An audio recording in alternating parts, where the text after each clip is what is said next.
आज विकसित कोरी स्वप्न आम देखीचु से निश्चित भाव में आ गए खुशी दिन और विशेष भाव में रणपुर पंचायत ये गोटे निश्चित भाव में ऐतिहासिक दिन रणपुर पंचायत बहुत दिन दाबी एवं जहाँ मोर मध्य पूर्व रणपुर पंचायत प्रति प्रतिश्रुति था आज मुझे पूरा कर बहुत खुशी माननीय मुख्यमंत्री को राज्य सरकार को धन्यवाद जनइबी ये पाखापाखि आज दिन में दुईटी रास्ता पथर पैकिंग एवं आरआई ऑफिस सबसेंटर मेडिकल सबसेंटर आनुमानिक 15 कोटी टंकार मूल्यर आज भित्तिप्रस्तर स्थापन करा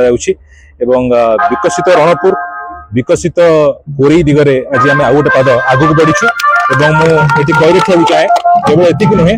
आगामी दिन में रणपुर पंचायत आहरी अनेक काम करने बाकी अच्छी आरंभ मात्र मो ना प्रताप कुमार साहू सरपंच प्रतिनिधि आज आमर खुशी दिन आज आम खुशी दिन आज दुईटा दीर्घ 25 वर्ष है रणपुर ग्राम पंचायत गोटे मेडिकल आ गोटे आरआई ऑफिस ये दुटा निहत जरूरी थी जोटा कि आरआई ऑफिस गला बेलू आम 8 किलोमीटर होता लोक मैंने चाहूले आरआई रखिए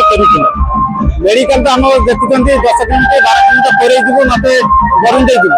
प्राथमिक चिकित्सा करना भारी असुविधा था जाऊ ये खुशी जो मेडिकल है आरआई ऑफिस लोक मैंने भलरे काम पाई